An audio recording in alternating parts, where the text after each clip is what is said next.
everybody, and welcome to another episodic installation of the Above It All program. Today is Friday the 13th. Actually, that's tomorrow, but don't tell anybody.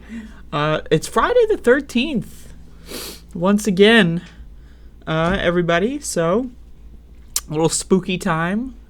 Horror. Anybody? Movies? Video games? Is that happening? People have asked me, are you doing your horror marathon? And the answer is yes.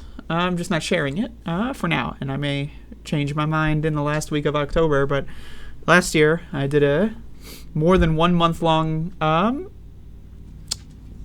trying to think of a synonym for the C word, but video spree. And, doing the same thing or similar thing this time around, but it's more personal. As with a lot of my other things that I've been doing. I've been trying to re-engage a lot of my personal stuff. So anyway, this is the Above It All show. And we're going to be talking about some horrifying things today. I want to start off by talking about the itinerary for today's program. I'll be talking about Cenk. He actually announced he's running. Can you imagine? I can't imagine. So I'm gonna check that out. We got Israel, Palestine. I actually made a video about this. I want to say on Sunday. I made a video about this. But I decided not to publish it because I didn't quite know what the YouTube guidelines would end up being in regards to this. So.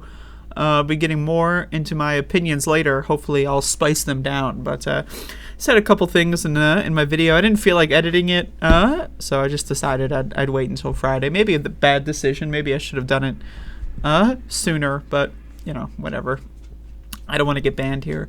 But we're going to be talking about... we're going to be talking about the other C word, not content, but COVID.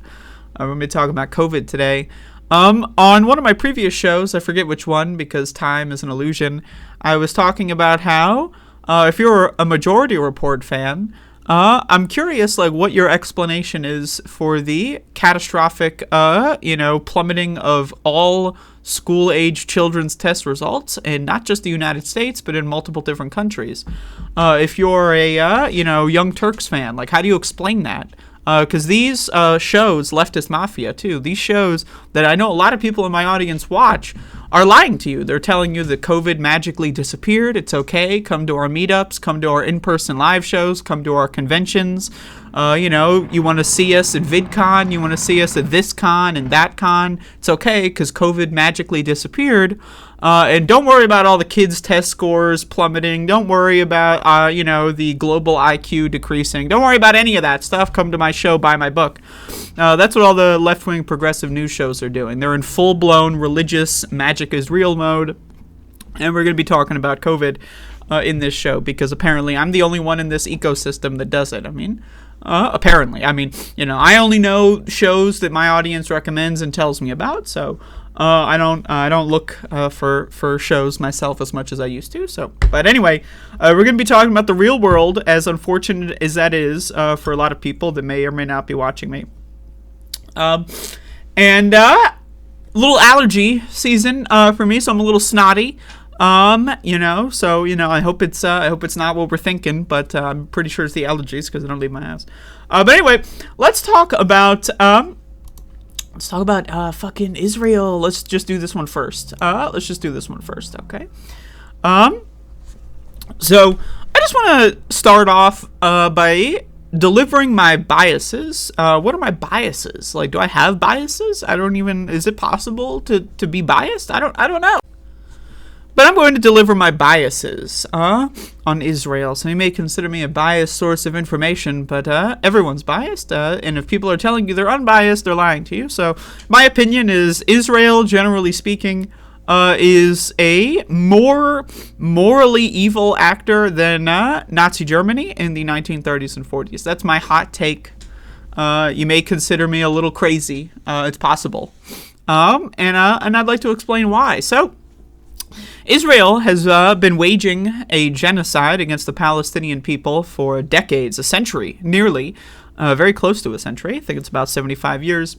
And it's pretty nuts how the international community is, they just ignore it. When it comes to Ukraine, the international community is like, oh, we got to protect Ukraine. Oh, my God. Another country invaded by a more powerful imperial aggressor? Oh, my God! Like, send them money, right? Which I agree with in that instance, right? Because I'm against imperialism. I'm against an offensive invasion that kills civilians for no reason. That's what Russia's doing against Ukraine. That's what Israel is doing against Palestine. And a lot of people have been, I guess, learning about what Palestine is. I would argue that if you're an American and you have not read a book about this or like watched a primer, a documentary, whatever it is, you probably have no idea what the fuck Palestine is. You don't know where Israel is. You don't know what Palestine even means if you're an average American. So a lot of people have been learning about Israel and Palestine for the first time this week. And I want to tell you my position on the current situation. So we have this here. Palestinian UN envoy accuses Israel of genocidal campaign against Gaza. And so I got a couple headlines I want to get at, but I'm not going to be reading too many in-depth articles here. I'm just going to be talking about my, my knowledge base here, because I got a knowledge base. That's what happens when you read books and watch documentaries and don't get all of your information from one YouTube show that a lot of people do. Is that you have a knowledge base that you can pull from. So a lot of people online are putting this into another one of those weird campism things, where it's like, you're on the correct team that condemns Hamas. You're seeing all this fucking discourse. The discourse around this shit is really rotten. But really what at the core is that we need to understand here is Hamas, in this context, is the militant political wing of Palestinians. Now, another thing that needs to be understood is that Palestinians in Gaza haven't been able to vote in an election in, I think the average age in Gaza is like 17, something like that. And they haven't been able to vote in approximately that many years. It's been maybe like 15 years since they've been able to even hold an election. I think it was 2006, if I want to say. That's the number that comes out, that they've been able to hold elections. So a lot of people have been saying, they voted Hamas in. They voted them. They voted Hamas in. So they deserve to be killed. When it's like, okay, the last election was 2006. The average age is 17. So you're going to murder a bunch of 17-year-olds because their parents voted for a political party that is not even remotely the same as it is now compared to when the election took place. Makes a lot of sense, right? So, again, they voted for Hamas. Yeah, actually, you know what? They voted for them, so they deserve to be killed. 2 million kids deserve to die because their parents voted for Hamas. You may be seeing this talking point. Now, again, the average age in Gaza is 17. I believe half the population are children. Why is that? Why would that be the case? Now, what is Gaza? You might be wondering, what the fuck is Gaza? What is that? I thought we were talking about Palestine. Well, Gaza is a location in Palestine, also known as Israel, and by some people call it that. But Gaza is a location in Palestine. And it's about the size. I've heard it described. I've never been to New York City. I don't really know what New York City is about. I know it's the big city. I've never been there. But I've heard it described as approximately the size of, New York City. Approximately. Or maybe one borough of New York City. I've never been to New York. I've never been to Gaza. So, I'm just trying to come up with a way for people to understand. And it's the most densely packed location on Earth.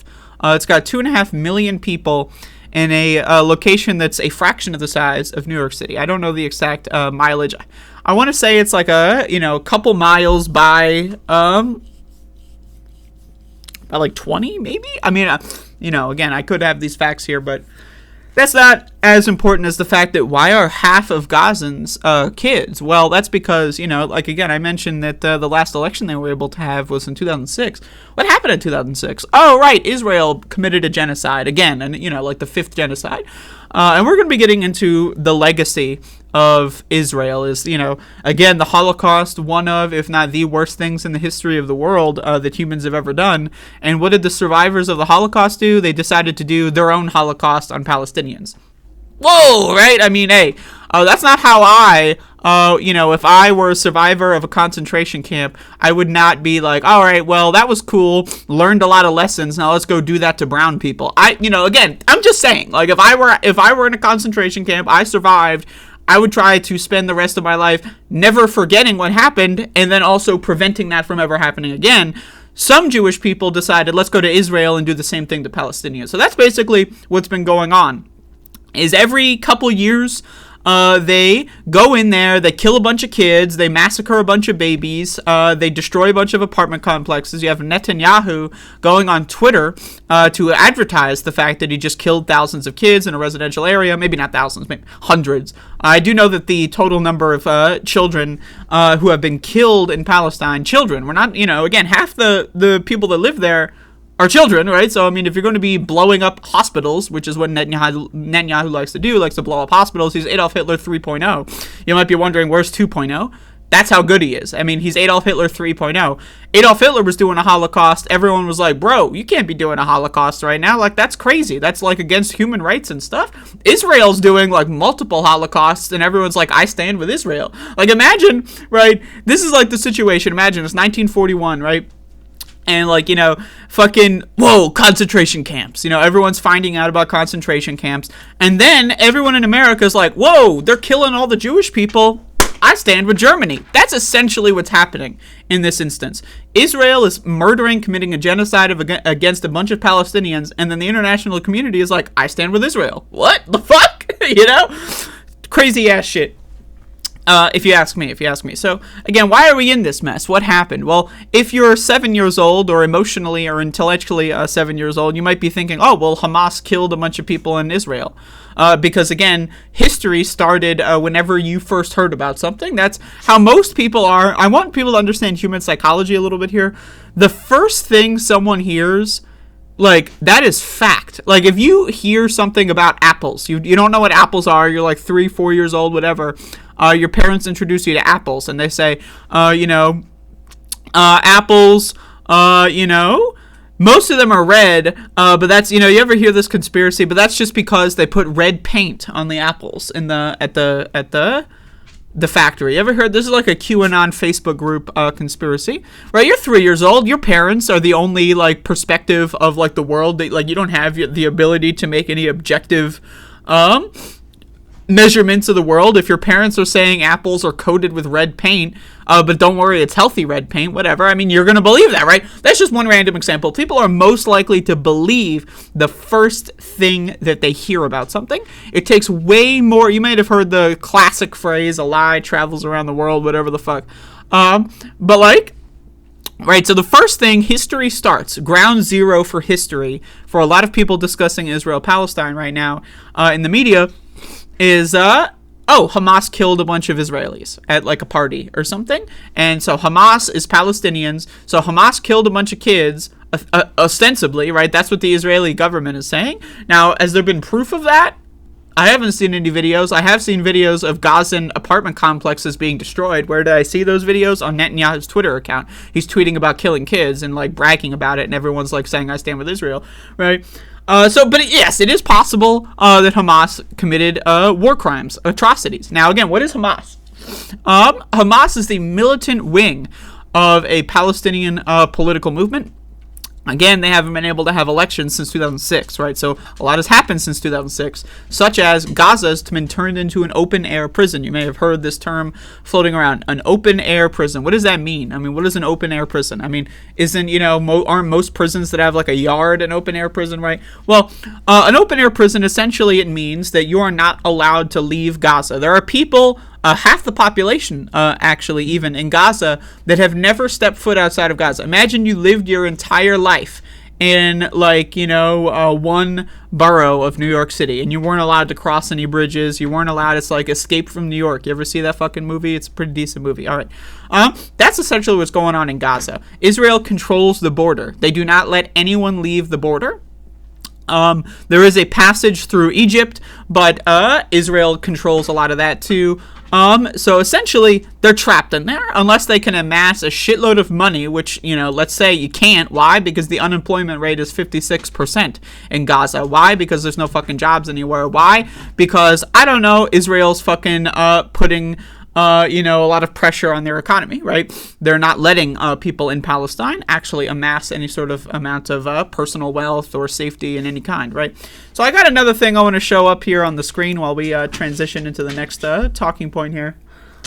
Is that one way to understand the power dynamic in Israel and Palestine, because it's often talked about the Israel-Palestine war, or the fucking Israel-Hamas war. Yeah, war. Both sides, right? You may be hearing that. But the government of Israel has shut off all water supply, electricity supply, food supply, and medicine to Gaza. Now, again, half of Gazans are kids, right? This is a genocide. I don't know what else to tell you. If you have... there's about 2.5 million people in Gaza. About half of them are kids. So let's just say 1 million kids, right? A little bit less than half, but hey, whatever. Keep it simple. You have 1 million kids trapped in prison in your basement, right? You have 1 million kids in your basement. You're Netanyahu, right? And there's one pipe that goes in there that brings water in and keeps them all alive, right? And then you just shut off the valve. How is that not genocide? How is that not murder? How is that not a Holocaust? I'm just curious. Can someone explain to me how this is not a Holocaust? Can someone explain to me why we did not stand with Germany in 1943, but we are standing with Israel in 2023? Can someone explain the discrepancy, right? Because if what Israel is doing is righteous and correct, then, I need to re-examine World War II. Why did we go to war against Germany? I'm just trying to understand, what the U.S. government is supposed to be telling me, right? Like we went to war with Germany because they were killing people for no reason, and we're the good guys, they're the bad guys. But we stand with Israel even though they're killing people for no reason, and mostly kids. So, I'm just make it make sense. I don't know. But again, the power dynamics here are very asymmetrical. Now, again, we can all play the game. Do you condemn Hamas? Do you like, bro, have you condemned Hamas yet? Can someone link me your fucking post where you're fucking condemning Hamas, man? How can you talk about this without condemning Hamas, bro? It's Hamas, man, you gotta condemn them. Man, it's fuck. That's what you're seeing all over the place. You're seeing Republicans talking about, have you condemned Hamas? Have you condemned Hamas? Right? And then a bunch of people who think that Palestine and Hamas are synonyms, right? Like a 7-year-old who's playing soccer and then has their entire fucking family blown to bits in front of them in Gaza is equivalent to, like a Hamas, fucking militant, right? And now, again... let's talk about Hamas, right? Can you really honestly say what Hamas is doing is morally wrong? Now I know this is where I'm going to lose a couple people, but just bear with me. Don't click off the video yet, motherfucker. Calm the fuck down. Hold your goddamn horses. I don't have any horses, I don't need to hold them because I don't have any, but if you got a horse, hold them. So is what Hamas did morally wrong? Well, it's complicated. It really is. In my opinion, I think it's pretty easy to say killing kids is always a bad thing to do. That said, I've never personally been in a situation where I've seen every single member of my family get slaughtered and murdered because a bunch of Zionists said that this is our rock and we're going to kill you because your great-great-grandparents killed, someone in my family once, 3,000 years ago, and now I'm going to, commit a genocide of you and 1 million of your friends, right? They're all kids, by the way. Now, again, if that's happening, right, and you're thinking, oh, well, they kill our kids, right? That's like a 10-to-1, 20-to-1 child murder ratio on Israel to Palestine, or Israel to Hamas, I should say. It's not even that. I don't if you're talking about over the course of decades, we're talking about orders of magnitude. It might even be more than 20x. Palestinian children have been murdered by the Israeli government. The Israeli government kills journalists. Remember when everyone was up in arms over Jamal Khashoggi being chopped up by fucking MBS? Everyone was like, oh my God, the journalism is on the free speech, right? And the IDF, the Israeli Defense Force, is out here killing journalists in Israel and Gaza and Palestine, Palestinian areas like the West Bank. They're getting murdered, international press, And I stand with Israel. They shouldn't have been there. I stand with Israel. Oh, you're in a war zone. Oh, I stand with Israel, right? So, I mean, just make it make sense to me. I can't figure this one out. Other than, like, Muslims are evil and must be opposed at all costs. Because Saudi Arabia is a Muslim theocratic government. So, I mean, I agree in the sense that religion must be opposed at all costs, but I got news for you. Zionism is a really fucking stupid religion. Judaism is a stupid fucking religion. Christianity, I know the fucking Americans are like, oh, this isn't our war. We're staying out of this one. How about fuck you? Christianity is also fucking stupid. So I agree. If we want to oppose religion at all costs, I agree. Let's do it. But in that instance, it's not an Israel-Hamas, situation. It's both of them are dumb in that situation, right? But again, it's not just as simple as, talking about, oh, if you believe in God, you're stupid, right? Because, yeah, if you believe in God, you're stupid. In our context, in the United States of America. This is something I've always said. A lot of people, I'm a very staunch anti-theist. I think people that believe in God in the current time are just fundamentally broken in some way, like they don't possess critical thinking skills, presumably because their parents groomed them into doing that. If you talk to, I'm going off on a tangent here, but bear with me. If you talk to teachers, they will say that you can pretty much set someone's personality or see what someone's personality will be from the age of 5 or 6. Like kindergarten teachers can predict, oh, that kid's going to be in jail. Oh, that kid's going to be like famous or whatever. They can predict this, with decent accuracy. I'm not saying it's 100%, right? But if you tell your kids Santa Claus is real, Santa Claus is real, Santa Claus is real, Santa Claus is real, they're going to believe that Santa Claus is real, and, they're going to be 35 years old, and then they're going to go to holy war because they believe Santa Claus is real because their parents are fucking stupid and brainwash them, right? So that's religion. Now, let's understand the context here. I'm talking about religion in the United States in the year 2023. People that live in Gaza are in a completely different situation. They're in a situation where one, group of predators is killing their family members, and there's no hope in sight. There's no light at the end of the tunnel. They've got nothing whatsoever to cling to. Their family, the only thing that they have no material possessions because every time they amass like a home, a house, or anything, it gets destroyed, it gets bombed. I mean, look at this fucking thumbnail for this. This is fucking crazy, right? So it gets destroyed, it gets bombed. They have no material possessions that they can keep for more than a couple of years without it being destroyed by the Israeli government. The only thing that they have in their lives are their family members who they see routinely get fucking dismembered and blown to fucking bits, right? During Israel's holy war. Is jihad, if you will, because what Israel is waging is a jihad, right? That's what it is. If you're scared of the word jihad, then you should be against Israel because Israel is the most dangerous form of that kind of mental illness. The kind of mental illness that says, I must kill kids for my religion, that is Israel. That is Judaism that has that mental illness, right? So again, we need to be honest here. So if you're in Gaza, right, you're like fucking 14 years old, your entire family's been killed by Israeli forces, right? The entire international community basically says you don't exist. Yes, I can understand why you would turn to God in that instance. That makes sense, right? So am I going to say that if you're a 14-year-old Gazan who your entire family has been killed by the IDF and you believe that Allah is going to save the day or some shit?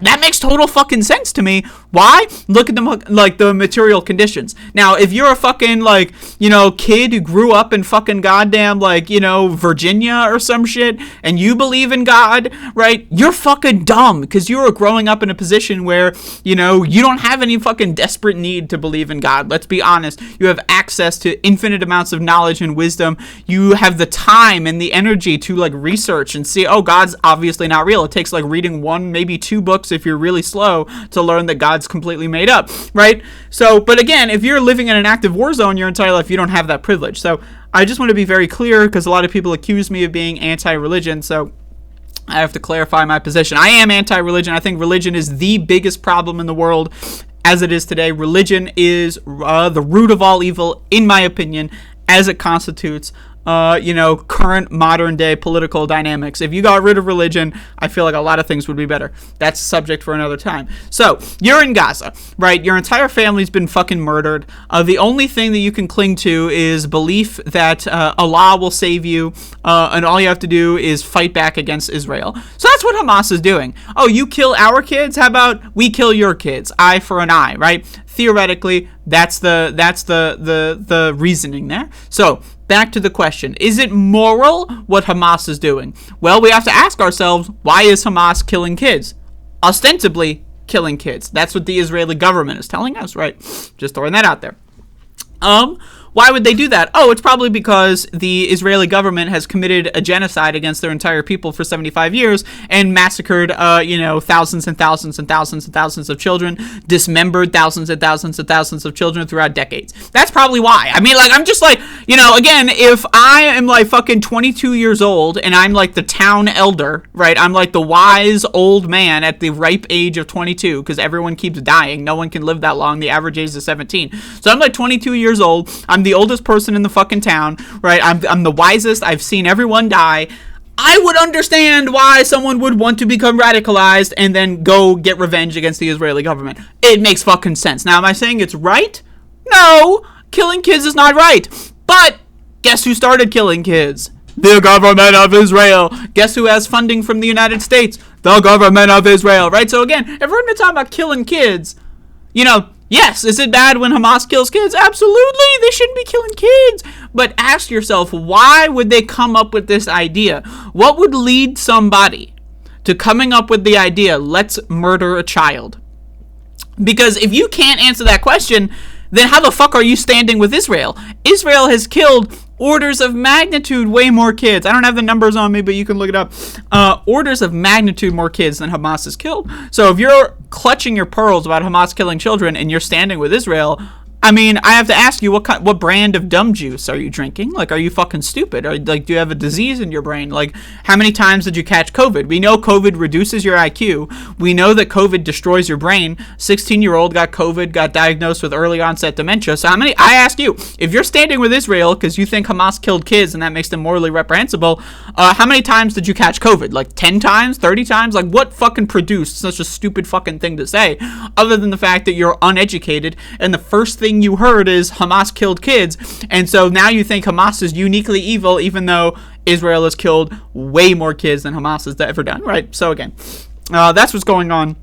I think I've said everything I want to say without being as spicy as I was in my unpublished video that I made when this whole thing went down last weekend. I am very passionate when it comes to opposing Israel. I think Israel is a litmus test. You can tell if someone really has politics, if whether or not they support Israel or they don't. You can tell someone's true political dynamics and feelings on whether or not they support Israel. Israel is a terror state. We can make an argument that Israel is worse than Nazi Germany. Think about it. What would Nazi Germany have done if they had 75 years? If they had 75 years for their experiments, what were they capable of? Well, let's look at Israel, because that would be the answer to that question. Now, again, a lot of people, they get offended. Oh, my God, Holocaust denialism. Are you denying the crimes of the Holocaust by saying Israel is committing their own Holocaust? No. The Holocaust was fucking bad. The fucking massacring of innocent people is bad. It's bad when Germany does it. It's bad when Israel does it. It's bad when the United States does it. It's bad when Saudi Arabia does it. It's bad when Russia does it. It's bad when China does it. It's bad when fucking any country kills kids, especially kids, but just kills innocent civilians for no reason. So the idea that all of a sudden Israel, we need to stand up for them and support them, but like also Germany and Russia are bad, historically, Germany in World War II, Russia now, right? They're bad, but Israel's good. I'm sorry, I don't see the consistency there. I'm sorry, I just don't buy it. I don't think that you've thought this through. But we need to add another angle here. There's one more angle to this, because there's a lot of liars in our media. There's a lot of people that don't say what they believe. That is one of the main problems with politics in this country, is that people will say things that they know for a fact are not true, and either that or they know that they don't believe, right? People will say my favorite color is blue because it polls well, even though their favorite color is turquoise, right? So that's just think about it, right? That's where we live. People lie to gain social status. That's just the default. And it's not just politicians, it's everybody, Look at COVID. Again, I know I'm going to talk about COVID more later in this show, but look at COVID. Everyone lies about COVID being over so that they can go to conventions and sell merchandise and get clout and get popular online so that they can make more money. The lie services their wallets, right? But also, some people would say COVID is over because COVID magically disappeared. Magic is real. God is real. And he didn't make my rent go down. God is real. Magic is real. But magic didn't make my rent payments go down. It didn't give us universal health care.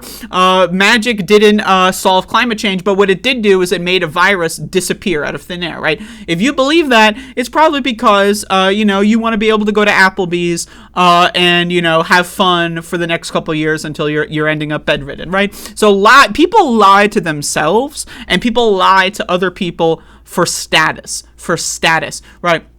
The classic, if your friend told you to jump off a bridge, would ya?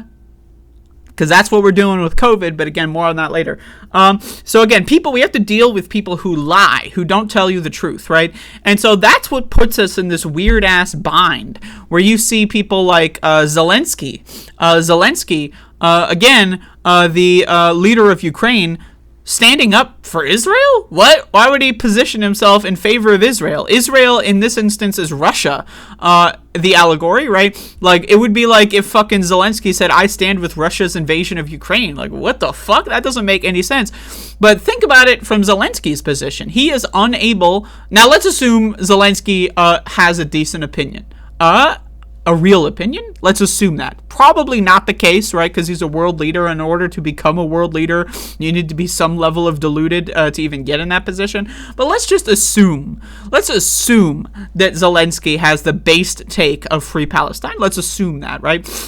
He can't say that. What? He's going to say, I stand with Palestine. Israel's committing a Holocaust. They're going in and massacring civilians just like what Russia's doing to us. We have solidarity with the Palestinians. They can't do that. Why? Because the U.S. would pull their funding. Europe, I'm sorry for my voice crack. Europe would pull funding. They would start losing in the war in Ukraine. So they're forced to lie, right? Now, again, you can say, the fucking morality, saying the truth, is more important even if it's going to get your own people killed, right? So we live in this messy world where people are incentivized by status. And then again, we have Zelensky's position. Now, I'm not defending Zelensky's take on Israel. His take is genocidal. It's Holocaust denialism. True Holocaust denialism is standing with Israel in the year 2023. That is denying a Holocaust. That's denying the Holocaust of Palestinians. So that's what it is. And so it's evil, it's morally repugnant. But again, even if Zelensky said the right thing, what would that mean for his people?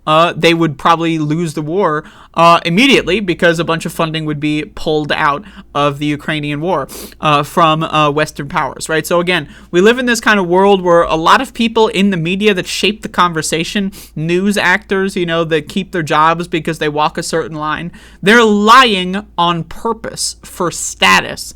And that's what shapes the conversation. Now, again, this is just everything. I'm just describing how media and politics and philosophy work, generally speaking. But in this specific instance, that's how it works. Everyone's lying all the time. So if you're uneducated on the subject, which, let's be honest, most Americans are, they're uneducated until they see something that, that makes them want to get educated, right? And most of the sources of education, the easiest sources, the junk food of education, I should say, right? The drive-through of education. What is that? Turning on your TV. What is CNN saying? Right now, again, I know a lot of my audience is like, I don't even have a TV, or I don't even have cable. Me neither. But most people, right, again, look at demographics, right? Now, again, it's shifting, but most people, right, they see crazy shit going on. What do? They turn on the television, right? And so immediately they're bombarded by lies and propaganda. Now, in some instances, the propaganda can be good for a good end, right? Propaganda is value neutral. Propaganda is just a way to convince someone of your side. If you're trying to do propaganda to convince people that killing children is wrong, that's good. That's what this show is. This is propaganda against killing kids, right? I consider that to be good things. But again, so most people They get their first order education from what the news is saying. A bunch of professional actors that are paid to lie on camera, right? And what are those people regurgitating? What are they reading out on the news? Well, they're reading out politicians' statements. They're reading out, oh, what did Netanyahu say? What did these guys say? Right? The people that are directly responsible for lying and getting us into this conflict, they're going to read their statements at face value. They do the same shit with cops, right? And then people will trust the media because they're fucking stupid, and they'll assume, oh, Hamas is some evil threat against the world. It's basically ISIS, right? Like, look at this fucking shit.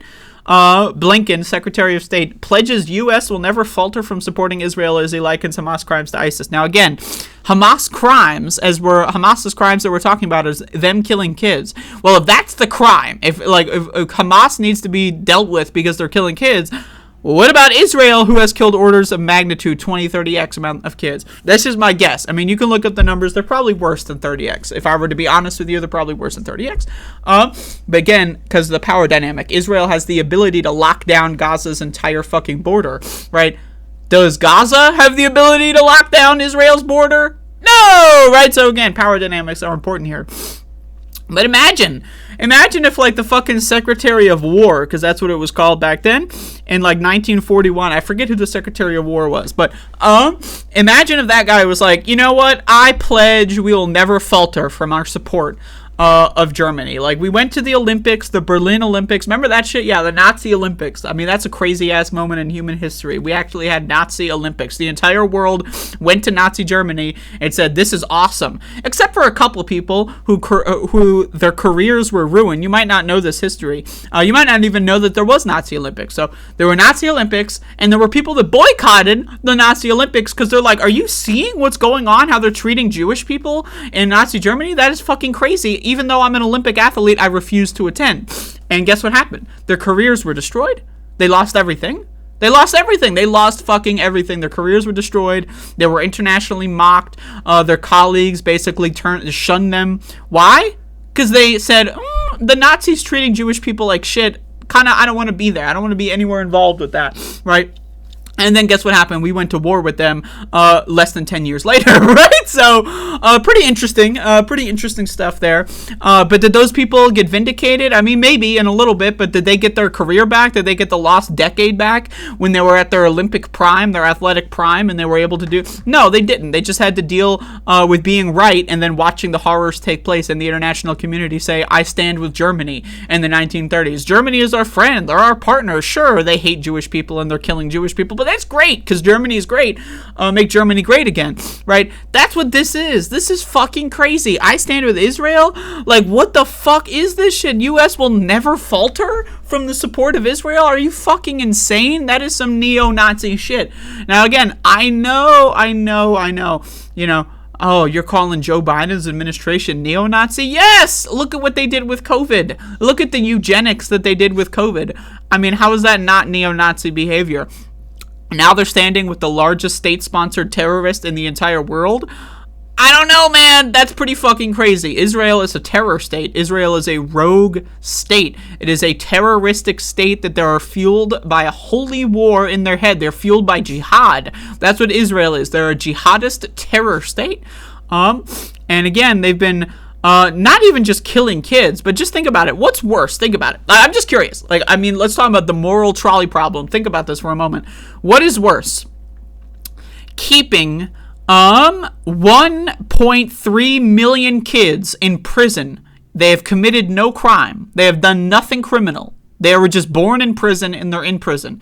1.3 odd million kids in prison their entire lives versus killing like 12 kids. Let's just assume. I don't know what the numbers are, and the number, you know, we don't have much confirmation of what Hamas ostensibly did, allegedly did.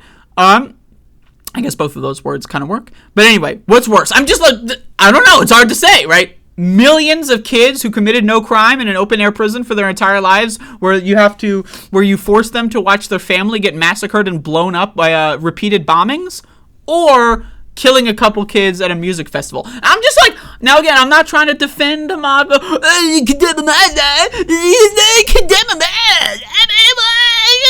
But just think about it, right? Now again, if we're going to be talking about morality here, That's an important part of the conversation. I don't know. If you were to ask me, like, who's worse? The guy who kills 10 kids or the guy who has 1.3 odd million kids in prison who committed no crime, I'm going to be thinking, like, yeah, killing the kids, pretty bad. But why the fuck is this guy over here keeping 1 million kids in a fucking prison? I'm going to be thinking, what the hell's going on over there? You know what I mean? Right, but again, I know we live in La La Land. We live in fucked upville. And that's what's going on. Anyway, so there's your Israel-Palestine primer. Again, I made a video like this on Sunday, maybe, I think, when this whole thing started going down. I should have published it, but I was a little too spicy. If you consider this spicy, this is my measured take. I thought it over the course of the week and decided what I want to say and what I don't want to say. And this is what I wanted to say. So there you go. We got some system noises. That's always great. I don't know if that appears on the recording. I hope so, because then it's funny. But anyway, Israel-Palestine, it's a really fucked up situation. It's really fucked up. It's awful. It's terrible. Again, they're shutting off food, water, electricity. Hospitals are in jeopardy. 1 million kids being starved right now. That's what's happening right now. Israel has 1 million kids in a prison cell and is starving them to death right now. And the international community is, I stand with Israel. Give me a fucking break. Give me a fucking break. Yes, is Hamas doing some fucked up shit? Absolutely. No question about it. But why are they doing that fucked up shit? What led to them doing that fucked up shit? Did history start like a week ago? Like year 0 was like last Tuesday or something? Like what are we talking about here? Right? Like seriously, just the level, the lack of nuance, I guess. I mean, it's devastating. It's devastating. I mean, I'm going to play one more clip. This is just a couple seconds. This is Lindsey Graham going on Fox News. It's just a couple, 7 seconds. This is crazy. I mean, like, again, this is crazy shit. We're in a religious war here. I am with Israel. Do whatever the hell you have to do to defend yourself. Level the place. Now, again, defend yourself. Now, again, I'm just asking a question, right?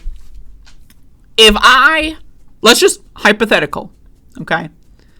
I break into your house, right? Let's say you have a nuclear family, you got a fucking husband, and you got like 3 kids and they're beautiful, whatever, right?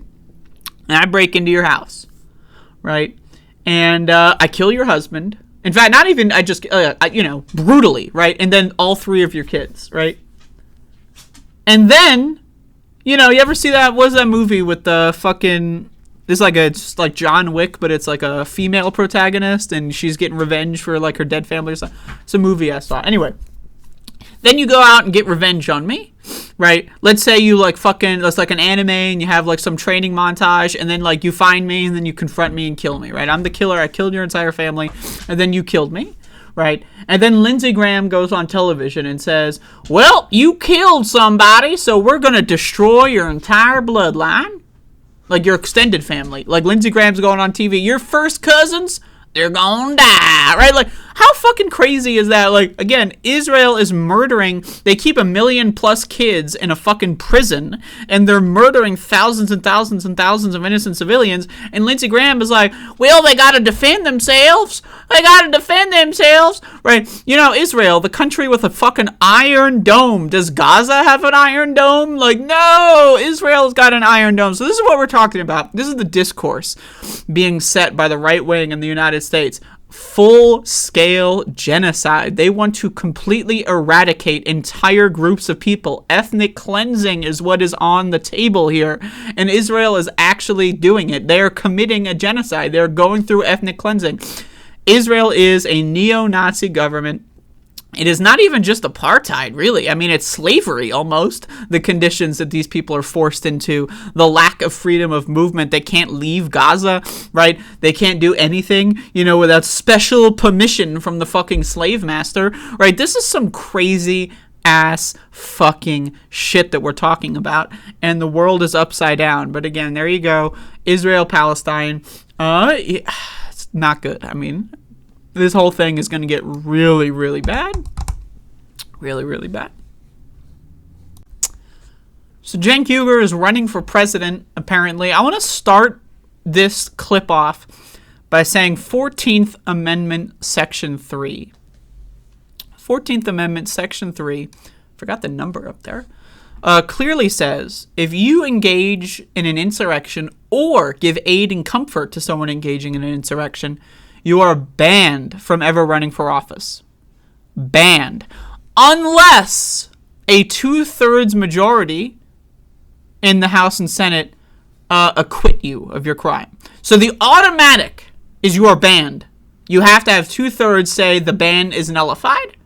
So Donald Trump is constitutionally banned from running for office. Any state that allows Donald Trump's name to appear on any ballot is going against the Constitution of the United States. That is a fact. Cenk Uygur being born in Turkey is as much as a constitutional violation as Donald Trump engaging in an insurrection. So if Cenk Uygur gets banned from running for office and Donald Trump doesn't get banned, then I'm sorry, the Constitution is not being upheld, objectively speaking. Now, with that out of the way, I don't like Cenk Uygur. I think he's trash. I think he's a garbage can man. I think he's dumb. He's just not that bright. I appreciate him in some contexts. I like when he goes crazy on a subject that's actually good, but that's very few and far between when he goes crazy on a subject that's actually good. Normally, he just goes crazy talking about how, like, trans people are destroying the world or that, like, crime is taking over the country or some shit. Like, he's not bright. He's a really dumb guy. That said, he's got this clip here. Well, I saw this clip. I'm not going to watch the source video. I don't want to give them views. But I got this clip. Let's play the clip. Let's see what old Jenky's got to say. So the idea is to create enough pressure on Biden. And here's how you get the pressure. One of the ways you get the pressure is everybody thinks that I have almost no chance of winning, right? Well, let's keep it real. Everybody knows that, right? They're like, oh, your name is funny. You weren't born here. You're a progressive. You're an outsider, et cetera, right? If I get to 20 or 25, panic sets in. Like, okay, I just want to say here, this is the good part, okay? Like, we're skipping, like, 20 steps. Like, Cenk Uygur's like, I'm going to hop in the race. People are going to think my name is weird. And if I get to 25%, bro. Now, I just want to say, if anyone is capable of going on a media blitz in a way that could yield like some increase of polling, it would be Cenk Uygur. I will say, like, he's got the Young Turks. It's a pretty big media machine. I think they're mostly, I think it's like maybe even just a centrist show at this point. Anna Kasparian's confirmed right winger. She goes on right wing shows, and Cenk is like a middle of the road centrist. So really, I mean, the Young Turks is like a center right show, unless you count like some of their side programs. But those are like falling apart. Like a bunch of the people are leaving, and it's a nightmare over at the Young Turks. But if anybody is positioned in any sort of way where they could maybe go on a media blitz and possibly get 20% in a singular poll that would be an outlier, it would be Cenk Uygur. So I just want to say he is skipping a couple steps, but also maybe he's keeping them secret. I don't know. Let's see what he's got to fucking say here. So we're going to reach 20%, right? That's just, duh. I mean, we're going to reach 20%. Okay, but all right, okay. We reached 20%, then what? There's no question panic sets in because there's two things that happen there. One, the other candidates go, well, Biden is enormously weak, right? Number two is Biden begins to realize the handwriting's on the wall. If this Cenk Uygur, who he probably can't pronounce, has gotten to 25, the handwriting's on the wall. He's got to go. So in this fantasy world, Cenk Uygur is running for president. Well, that's the real world, right? And then from this point, we have like the fork in the road. The real world is going to go, he's going to poll at 3%, and then like everyone's going to make fun of him. That's the real world. But the fantasy world, now again, I could be wrong, right? Quote me later. But the fantasy world is he's going to get to 20%. Joe Biden's going to get a phone call or something. It's going to be like that George W. Bush, photo where like the guy's telling him about the thing, right? And then he's like, Biden's going to get like some phone call. Someone's going to tell him, yo, Cenk Uygur is at 20%. Like, and then Joe Biden's gonna go like, oh, and then he's gonna like fucking like you know, it's gonna be like fucking. You ever played Castlevania Symphony of the Night? I got it right here. Check this out. Black Label, you know, original version. This shit's pretty pricey nowadays. But anyway, you ever play that game? And you know when like fucking like Dracula like just like disintegrates into pieces, you know, at the beginning of the game, and it's like, right, like Joe Biden is just gonna hear that, is gonna be on the phone, right, you know, like just Cenk Uygur at 25, right, like, and then what? Well, let's find out. And by the way, Anna, the reason why this is realistic is because there are a lot of people in Washington, inside the establishment, that are trying to get Joe Biden to drop out. We need to help them. We need to create that pressure. Okay. So, I mean, I guess Anna's a right winger. Like, I mean, I know a lot of people would be upset about that. She literally said that Jesse Singal's, I'm sorry, it's allergy season, so I'm like all over the place here. She literally said Jesse Singal is a voice of reason. Jesse Singal is a right-wing podcaster who's been cited in legislation that Republicans have done to restrict the access of transgender adults going into healthcare facilities, right? So she hates trans people. She's a right-winger. She's a bigot. But that being said, on this instance, the clip ends here, but she might like be pushing back on Cenk. You're not going to get to 20%. That's my assumption. And in that instance, I would agree with her if she said that. I don't know what she said. But is what Cenk is saying realistic? I mean, maybe, like, you know, possibly it's realistic. We'll see. I mean, like, this is the thing. A lot of people want to cite his congressional run as like evidence that Cenk Uygur sucks. But I think that that's not exactly applicable here. His congressional run was one district, right? And Cenk Uygur is a national media host. He's a national media host, right? So his audience, right, like when he ran for Congress, he got a lot of donations because of his national audience. And then no one in the district cared because he didn't know how to campaign in a congressional district. So, with that being said, he can make money, he can fundraise, and he has a national audience, right? So, could he actually let's just put it this way, could he beat Marianne in a poll? I think so. I think he could. And, you know, but again, it's probably a court's just going to say he's not allowed to run whatsoever, even though that's constitutionally bogus. I mean, again, if that court says Donald Trump should be able to run and Cenk Uygur can't run, then it's constitutionally bogus. They both shouldn't be able to run. But I say if Trump's allowed to run, Cenk's allowed to run. That's my take. But again, this is, you know, I personally thought he was just doing this for the book tour. And I still maintain that belief. I still maintain he's just doing this.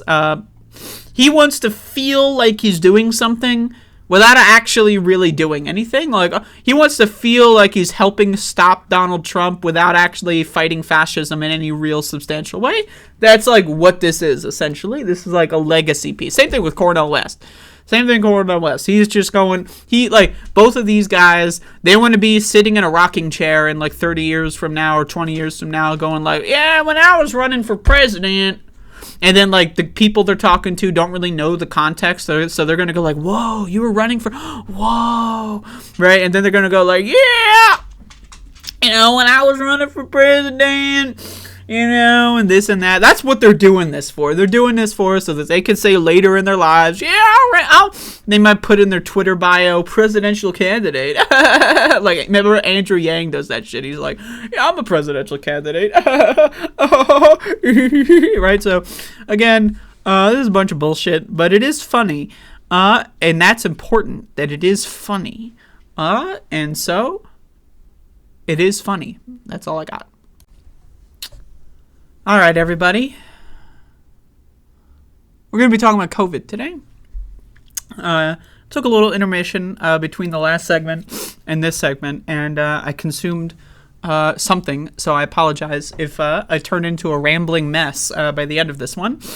But I know a lot of people who follow me, who watch my show, understand how important I view COVID. I think COVID is the largest public health crisis of our lifetime. You are going to be spending the rest of your life the rest of your life thinking about how you behaved during the COVID-19 pandemic, which is ongoing. It's still happening, despite what the propaganda machine says so. If you believe that Joe Biden has your best interest in mind when it comes to your health, you are dumber than dog shit, and you deserve to get long COVID, and I hope you get early onset dementia.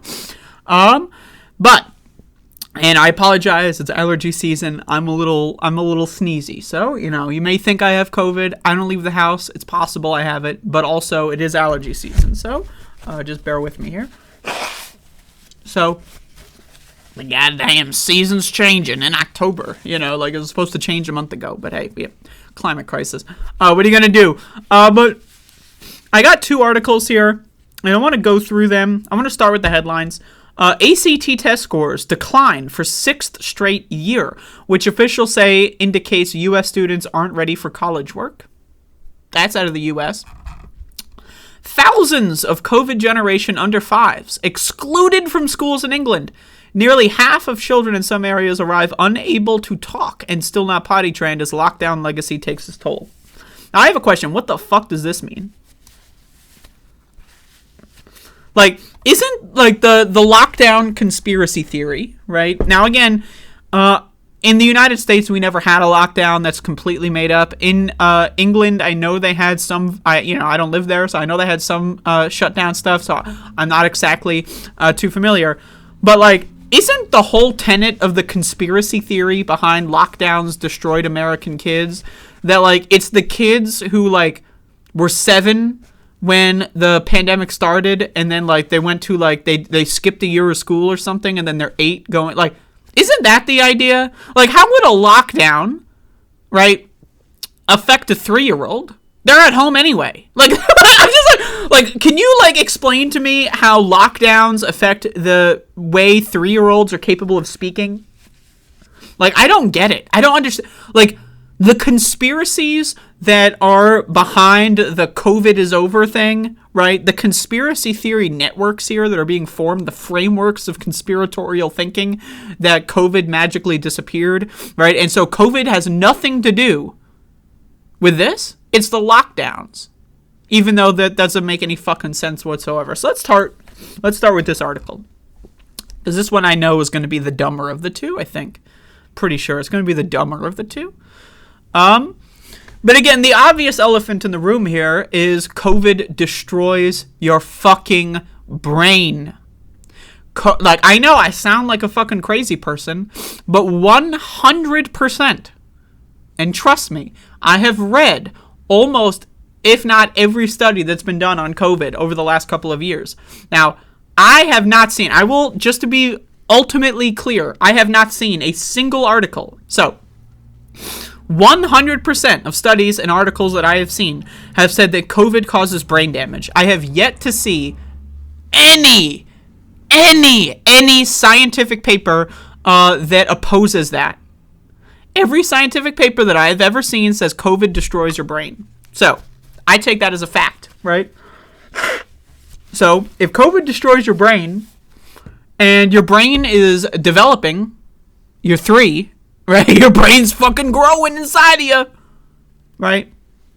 If COVID destroys your brain while your brain is developing, that may delay certain developmental milestones, right? So, if a kid is born, let's say, to an alcoholic mother, and let's say that kid drinks from an early age, right? Or let's just, whatever.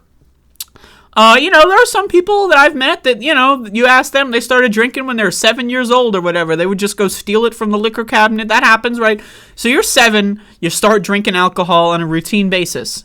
That affects how your brain develops, right? We can all agree there that if you constantly consume a toxic poison that destroys your brain cells as your brain is developing, that can cause some issues. There's also some studies that have been done with cannabis, weed, marijuana, the good stuff. I'm fucking high right now. It says if you consume regular marijuana before the age of 26, when your brain-ish stops developing, some people it's earlier, some people it's later, that changes how your brain develops. Right? Same thing with alcohol. Same thing with sugar. Same thing with caffeine, right? These are all psychoactive substances that change how your brain functions, right? And we know COVID is a virus that attacks the brain. It attacks the brain. It is a brain virus, right? It is also a heart virus. It is also a liver virus. You want to know why? Because it infects your entire fucking body. It is not. You want to know what it is not? A respiratory virus. A respiratory virus implies that it hangs out in your respiratory system until you fight it off, and then COVID's gone, and you're left with some scarring or some shit. That is not COVID. COVID goes to your respiratory system. Why? Because that's the easiest way to get into your body, and then it hijacks your circulatory system and goes throughout your entire body. COVID has been found to hijack the bloodstream. It literally uses your bloodstream to infect every organ in your body. That is what COVID does. So, does a lockdown do that? Now, again, I'm asking sincerely, and maybe we'll get some argument here. Aren't fucking kids that are 2 years old at home with their parents any fucking way? Like how the fuck does a lockdown affect this at all? And I know I'm being a little gross here with the snot, but I'm gonna, I'm fucking, just bear with me. I'm a little gross sometimes. It's allergy season, At least I'm not coughing. Oh, God forbid. So let's go. Children as young as 4 are being excluded from schools in England in increasing numbers as they struggle to cope in a classroom setting, with many still in nappies or unable to talk fully. Now, I'm just going to ask a question. Shouldn't the teachers be teachers, if you're a kindergarten teacher, shouldn't you be trained to deal with that in a way that you'd be able to adapt? You're rejecting them from school. I feel like that's going to make the problem worse. You know what I mean? But hey, whatever. According to the latest government data, 11,695 children aged 5 and under were given fixed term exclusions in England in the 2021-22 academic year, which was 11% higher than 2018 to 19. In some schools in deprived areas, up to 40% of reception children are also now arriving in school not yet potty trained, the Observer has been told. Experts say many more children are starting school with undiagnosed language and learning difficulties, which can lead to behavioral problems. It's almost like, and hey, it's almost like this. I'm not saying it's like this, but it's almost like we let a virus that destroys your brain run rampant, and it destroyed the brains of kids. It's almost like that. It's not exactly like that. I'm not making any claims here, but it's almost like maybe we shouldn't have let the virus infect almost everyone alive. Now, again, I maintain that I have probably not have COVID. I don't leave the house. I leave my house a couple times a year.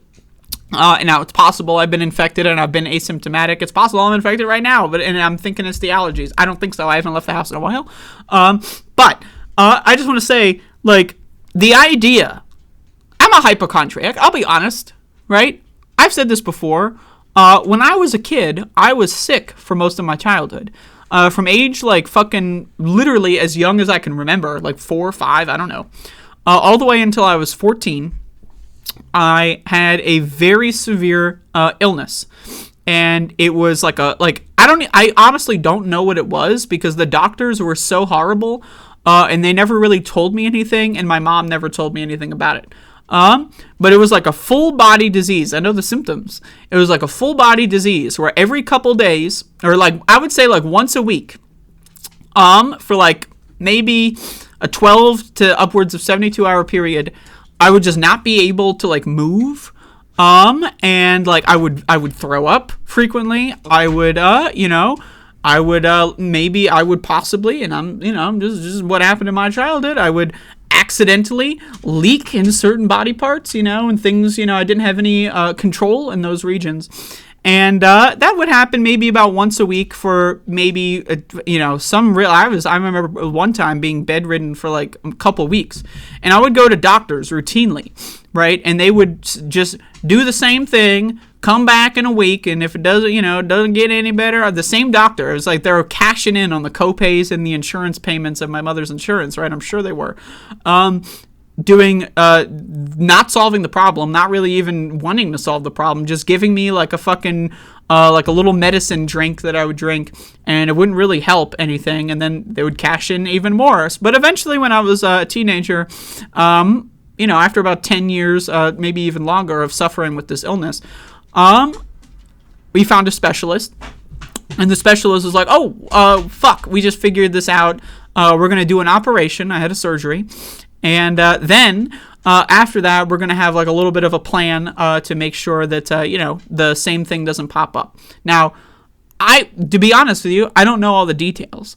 Why? Because I was a kid at the time, and, my mom is no longer with us, and I never got to ask her any of those questions. So, whoops, right? So I don't know exactly what issue I had. I don't know exactly how the operation messed with. I really don't know.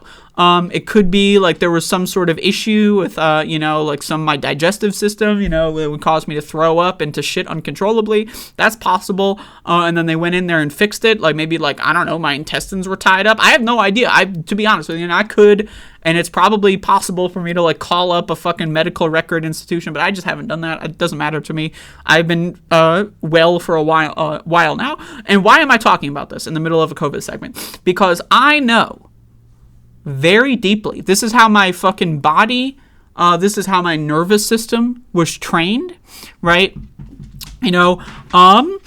When you're a child and you undergo traumatic experiences, what happens is your entire nervous system basically gets programmed in a way that's not necessarily helpful when you're an adult, because survival is such a crazy thing when you're a kid. It trains your body to dissociate. It trains your body to get hypertensed, to have an anxiety response to certain things, right? So I'm still dealing with that part, the trauma of being sick for 90% of my childhood.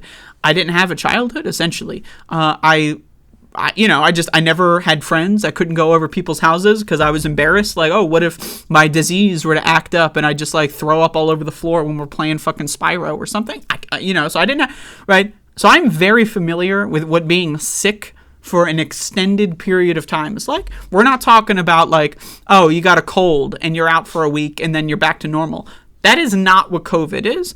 COVID is a long-term debilitating illness. So if people are wondering, why do I take COVID so seriously? It's that. It's because when I was a kid, literally my entire childhood was stolen from me by the fact that I had a disease. I didn't have childhood friends. I didn't really go to birthday parties. I didn't really do any of this stuff because I was sick all the fucking time. All the fucking time, right? And I would not wish that on anybody, except for the motherfuckers that tell me that COVID is over. I would wish it on them. And again, I just the fact that we have let a virus that now we know, right? The science was not necessarily in 2020 when we decided to let the virus kill everyone and infect everyone that we wanted.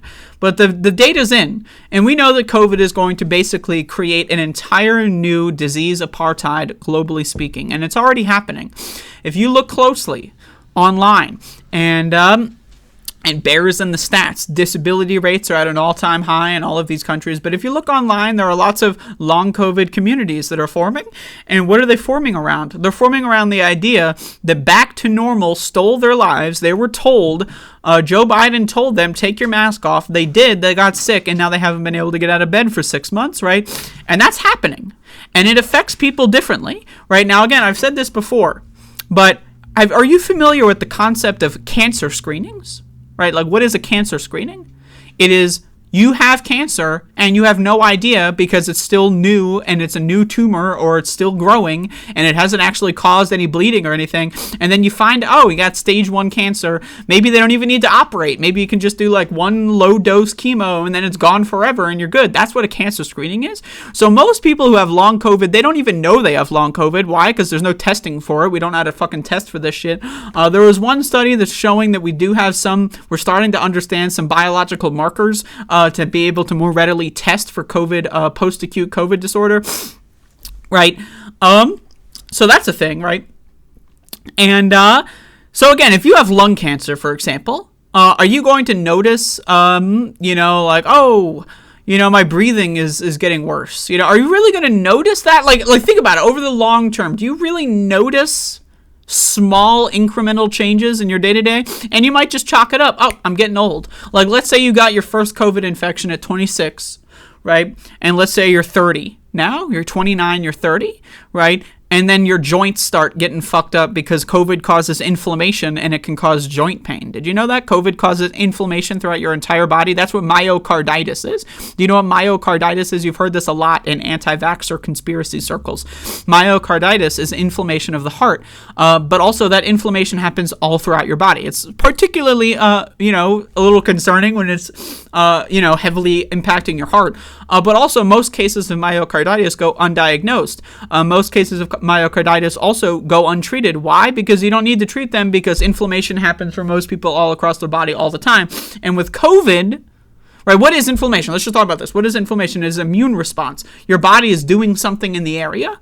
That's why things like swell up, right? Because your immune system, something's going on there. An infection is being fought.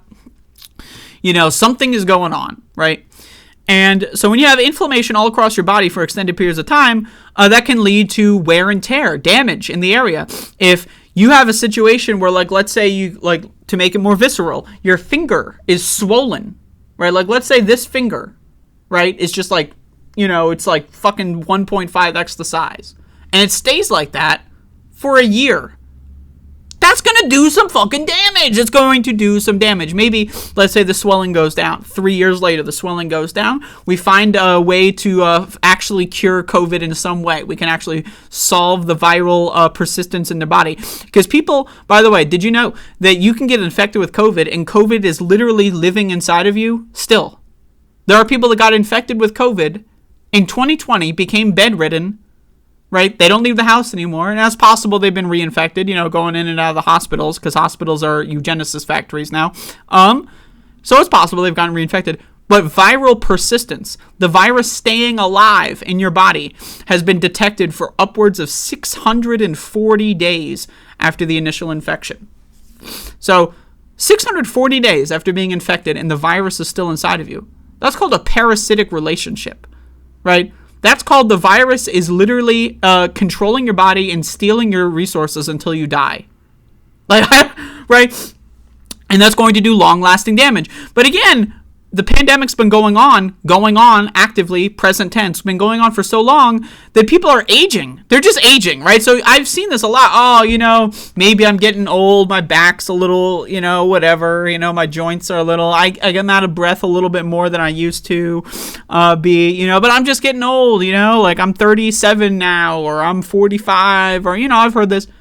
Or maybe it's possible that the virus that destroys your entire body, right? It destroys your immune system. There's research that has been shown that SARS, that is what COVID is, SARS, is similar in long-term damage to HIV. What does HIV do? It targets your immune system. What does SARS do? Targets your immune system.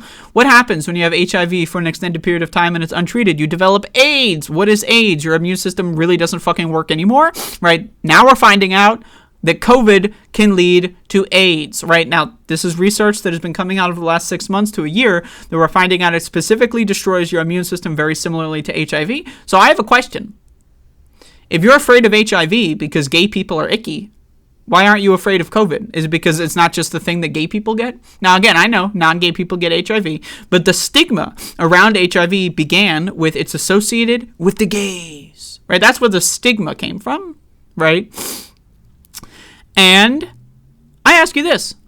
Why are you getting COVID? If you're afraid of HIV, why are you going to Beyonce? Are you stupid? Are you dumb? Like, do you believe Joe Biden has your health in mind? You think Joe Biden cares about your health? That's what you're telling me. By your actions, you think, oh, Joe Biden cares about my health, so I'm going to Beyonce? Really? Oh, wow. Okay. Let's read more of this article. I know I've been going off on a tangent. Anne Longfield, the government's former children's commissioner, who now chairs the Independent Commission on Young Lives, told The Observer, anyone who discovers that children of 4, 5, and 6 are being excluded is an utter shock. It just feels so wrong. She described Meeting a group of parents in North London whose children have been excluded in the first few years of primary school. One 5-year-old child has been excluded 17 times between Easter and Christmas. The child was then sent to a pupil referral unit where there were no other young children, and they had to be put in a room by themselves. I mean, like, what? What does that mean? They have to be put in a room? So you're putting kids that are developmentally disabled because of COVID, because you infected them with the virus. You gave them a mandatory medical experiment. Let's give a kid a novel virus that we've never seen before. It fucks them up, and then you put them in solitary confinement. What does that mean? A young child had to be put in a room by themselves. Now, this is another thing that's really kind of fucked up. They had to be put in a room by themselves? Really? They had to? There was no other choice? Other than to be put in a room by themselves? What the fuck does that mean? Like, they're just so casual about it, too. It's, like, really fucked up. But anyway, her commission has taken evidence of the huge rises in children entering reception at 4 not yet potty trained. One head she spoke to before the summer said that out of 70 children in reception, about 30 were not potty trained. We've been told that many children starting school have speech and language delays because they have had dummies in their mouths for so long over the pandemic and since. Now, I'm going to try to translate this one to English. We've been told that many children are starting school have speech, language delays because they have had dummies in their mouths for so long over the pandemic and since. So I'm going to assume dummies is Brit speak for pacifiers. And I'm going to ask you a question. Really? Like, I'm just like, okay. You think it's totally not the virus that has been directly linked to dropping an IQ. It's totally not the virus that has been directly linked to someone developing dementia in their 20s and getting early onset stages of dementia as a teenager. It's definitely not that.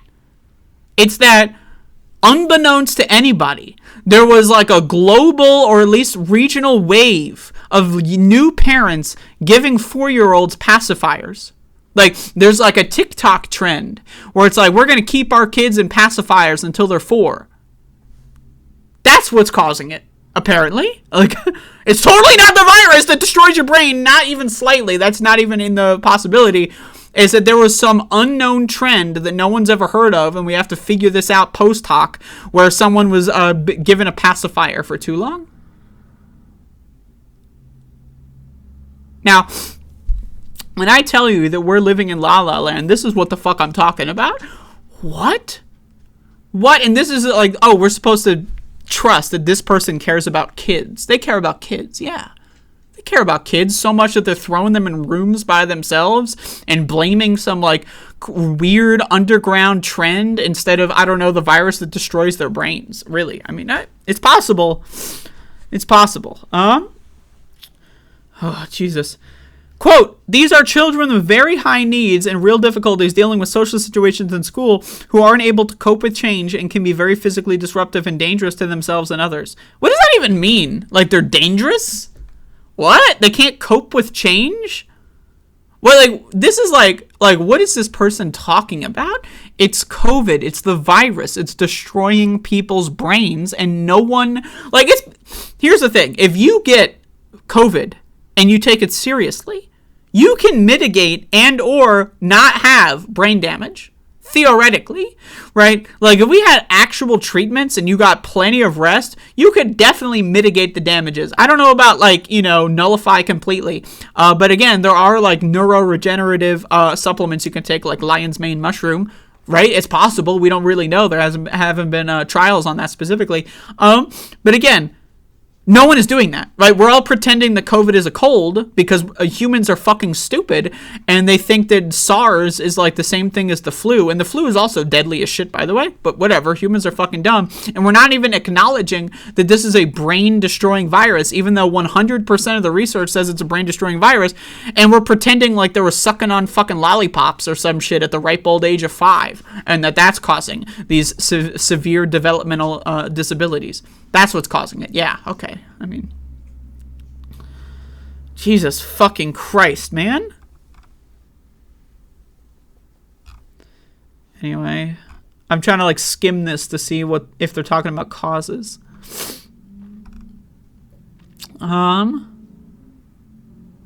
There's a generation of very young children growing up with much less support. I think that that's true, as well as there's a generation growing up with a brain-destroying virus that's fucking their brains up. And there's a generation being grown up with parents who are telling them that the brain-destroying virus is actually good for them. Have you heard of this one? Herd immunity? If we just give everyone the virus, then everyone will get immune. How's that working out? How is that? How is herd immunity working out? Oh, right, I forgot. So anyway, there's really no mention of the lockdown here. Like, I guess it's just like the fucking byline here. The idea that they're not going to mention COVID whatsoever, to me, I'm just going to control F it. Like, okay, we have a couple mentions. Oh, they're all in related articles. Okay. So there's not a mention of COVID in the article. They're all in like the advertised related articles. In an article about how kids are all fucking stupid now. Now, again, I know I'm being a little uncouth when I call them fucking stupid. It's not their fault. They never had a chance. That's what makes me so depressed about this, is they never had a chance. They never had a chance. They never even had a fucking chance. Like, think about it. Like, I told you my childhood sickness story, right? But that's going to be happening. Not my exact illnesses. But that's going to be happening all across the world, as people are going to grow up being permanently disabled, never having a chance at life the way that their parents did. And it's because their parents sent them to schools to undergo a mandatory medical experiment to give them a brain-destroying virus while their brain was still growing. Think about, on the level of the psyche, the psychic damage that's being done to these kids. Because eventually the truth will come out. It was COVID. All the evidence points to, it's COVID destroying your IQ. It's COVID destroying your developmental, your development of your brain. It's COVID, causing early onset dementia in teenagers. We already know. The facts are already out, right? It's going to be a while because people are living in la la land. But in 10 years, 15 years, 20 years from now, when these 5-year-olds are adults, when these 5-year-olds are 20, and they're going to know that their parents gave them a virus for no reason because they were dumb and it destroyed their entire lives. Just think about the psychic damage that's going to do, the trauma that's going to fucking have permanently, not even just developmental disability, but trauma as a disability, because trauma is a disability. Being traumatized last your entire life, right? The gaslighting.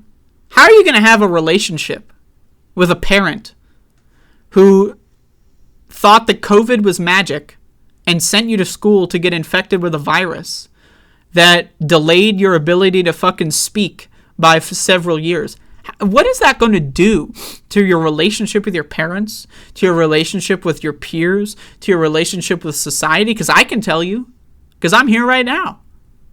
The people in my life that think that COVID magically disappeared, guess what? They're not in my life anymore. Why? We have nothing in common. You believe in magic. I don't. In the same way, it's hard for me to be friends with religious people. It is. I'll admit. Like, I don't discriminate, against someone who's personally religious. I think it's really fucking stupid.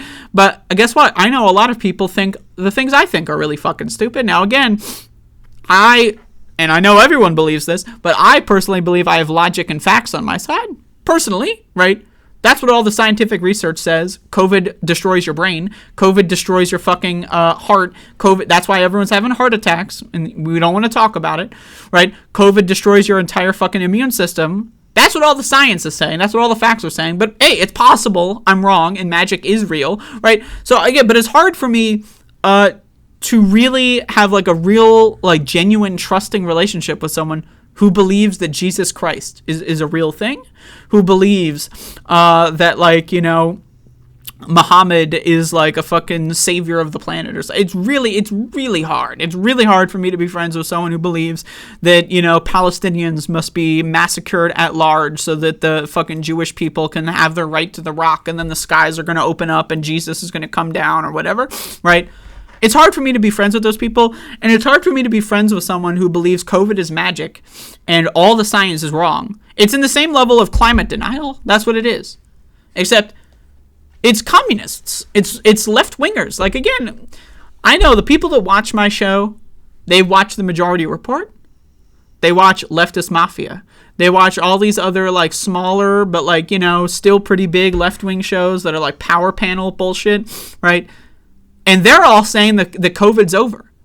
Literally. I mean, I just, you know, I'm ranting and raving here, and I still have a whole other article. I mean, Jesus Christ, you know it's a show when this happens, but I've watched The Majority Report for several years. I still watch them every now and then. I click on a clip, and it's almost always Matt Leck and Emma Vigeland, when Sam Cedar isn't on, talking about COVID being years ago, during the pandemic, you know, when the pandemic was going on. And it's literally as delusional as, like, Lindsey Graham saying that we need to level Gaza to protect Israel. It's fucking delusional. It's delusional. These people are fucking delusional. They live in a fairy tale world. Right? And it's sad. It's sad that this is normalized, that believing that viruses are magic is normalized in left-wing spaces. Imagine if fucking, you know, the Young Turks started doing shows about how, well, fossil fuels, we don't really know. We don't really know if they cause global warming. We just have no idea. Imagine if Sam Cedar started going on a show going like, well, I mean, human activity possibly could have affected the climate, but it's a wash. We don't really know. Like, imagine if any one of these people did that. You would call them crazy, right? But when it's COVID, all of a sudden, the magic makes more sense. When it's COVID, all of the science has to be wrong.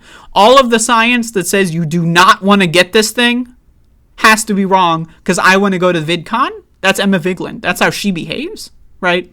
Now, I know a lot of people are like, oh, why are you going after these podcasters? You shouldn't trust them anyway. I agree. But it's because a lot of people in my audience, I have a shared audience with them, right? And again, I'm not saying that they're fucking evil beyond reproach. Like, I'm saying what the fuck is going on with these people? They need to get their shit together. And I know some of them, some people on the leftist mafia watch some of my shows. And I know if they stumbled upon this show and heard me saying this, I'd want them to think about it. Get your fucking shit together, right? Why is someone like Emma Vigeland going to VidCon after getting a COVID infection, then lo and behold, everyone at VidCon got COVID? Why is that happening? Why are, like think about it. Just think about it. If it's climate change, if you found out that fucking your favorite YouTuber, your communist, socialist, left-wing YouTuber was heavily invested in Raytheon and fucking Boeing and fucking like goddamn fucking like Halliburton.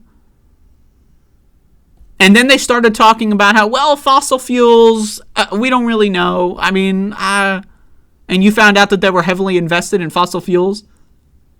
Wouldn't that like make you think like, whoa, what? What's going on here? So when left-wing podcasters and YouTubers are doing in-person meetups and going to VidCon, like imagine getting a lifelong debilitating illness so that you can sit next to fucking Vosh and Destiny. Like, I mean, Jesus fucking Christ. Talk about a mental disorder. Jesus fucking Christ. That's suicidal behavior even, right? But imagine that. Like, imagine, right? Like, all the science can't be real. It has to be fake. All the information on herd immunity being bogus has to be fake. All the information on the, like, remember that thing where if you get COVID, you'll get immune? You'll get immunity from, it turns out that's not real. Do you believe that COVID makes you immune? That's not real. That was a lie. They just made that up before the science was out and hoped people would believe it. And like I said with the Israel-Palestine thing, people believe the first thing they hear way more. Like, it takes like 10 times the effort to debunk the first thing that someone hears about a subject. So if someone hears, oh, COVID is mild, they'll believe it. And you can have 10,000 scientific papers that say the exact opposite, and they'll go like, well, whatever, right? And again, if your favorite left-wing news show started, talking about how guns are actually pretty cool, and then you found out they were getting money from the NRA, wouldn't that make you think like things a little differently? So if your favorite left-wing content creator, whatever they are, is going to conventions, right, to make some content, to, I don't like, are people like Emma Vigeland even improving their radar? Like, what are they even doing? What are they gaining? Are they really like, I mean, like, you know, it's a career move. Ooh, I'm going to the convention to interview a politician. Oh boy, I'm so serious. Look at me. Well, look at me, how serious I am. Whoa, I'm a journalist, right? Like, is that really, but like, do you gain anything from that other than like some bizarre ego thing? So you're going to get a lifelong, well, actually, she had COVID and then she went to the convention. So she's going to infect other people with a lifelong debilitating virus so that she can satisfy the craven, egotistical career move of interviewing a politician in person next to a fucking Twitch fucking streamer. Like, really? Like, I don't want to make the whole show about her. Like, all of these people have been doing this stupid fucking shit. The Young Turks has been doing this stupid fucking shit. The fucking leftist mafia has been doing this stupid fucking shit, right? All of these so-called progressive news shows are doing this stupid fucking, let's meet in person, guys. Let's do these shows. COVID isn't real. You know, we haven't talked about COVID in months because Joe Biden's right and it's over. Magic, bro. And I know that I have a shared audience with these people. So if I'm seeing the bullshit, I need to tell you about the bullshit. I don't give a shit if I burn the bridges. I don't give a fuck. I don't give a fuck if I burn bridges. Speaking of bridges, I'm starting a new show with a letter hack and some other people. And that's going to be happening, I think, like next week or some shit. Maybe next week. Maybe the week after. I don't fucking remember. It's going to be happening. It's a thing. It's happening. But you know what? You know, if I go on that show and they kick me off, I don't mind. I'm not going to fucking censor myself. You know? I don't care if I burn bridges. This shit is important. It is the biggest public health crisis. Now, again, if you're a fucking leftist mafia fan, right? Explain this. Explain this to me. You're a Majority Report listener. You love the Majority Report. Explain this. Explain it. ACT test scores decline for 6th straight year, which officials say indicates U.S. students are ready for college work. Explain. I want you to explain to me, right, why every single marker. Now, maybe you'll come up with, material conditions are worse. Possibly. I agree. But does that explain this? I mean, like, does people having slightly less money on average explain the cratering of test scores? Does that explain why 7-year-olds aren't able to talk at a significantly higher rate in Europe? Does that explain that, really? I mean, does it globally? Right, so U.S. poverty is soaring, right? How does that affect England? Why are their kids having higher rates of developmental disability? Explain it. Explain it. Explain it. If you're a Majority Report listener, you can't. Why? Because it's kind of bullshit, and you know it's bullshit. Deep down, you know it's bullshit. You know this whole thing is, you know the whole COVID is the flu is, who started that? Donald Trump. You know it's bullshit. Deep down, all of these leftists know what they're doing is bullshit, but they're going along with it because of peer pressure, because everyone else is going along with it. They're going along because everyone's going along. They're marching like lambs to slaughter, even though they know the slaughterhouse. Deep down, they know there's probably a slaughterhouse up there. I mean, what are those machines? What is that sound going on? Probably a slaughterhouse. I might want to get out of line. You know? But all their friends are in line. The cool kids are in line. And they want to be part of the culture. The zeitgeist. And to be part of the culture and the zeitgeist, you have to be COVID positive and go to conventions, and then, woe and behold, everyone has COVID miraculously. That's how you participate in the culture and the zeitgeist, right? So I don't care. I mean, I don't give a shit who I alienate. I don't care. I don't care if people look at me like I'm crazy. I don't care. Now,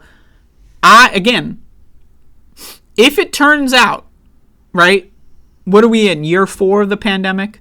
Let's say COVID, it turns out it's like a 10-year illness, right? And your immune system is destroyed, but it regenerates after 10 years. Like all we know right now is we're on like year 4 and everything is getting worse. All the markers for COVID infections are getting worse. It's possible year 8 comes along and miraculously, like, COVID just stops existing. Like, it's possible. Hey, I mean, it's possible, right? Hey, I mean, what do I know? Do I got a fucking crystal ball here? I don't have anything. I don't fucking know, right?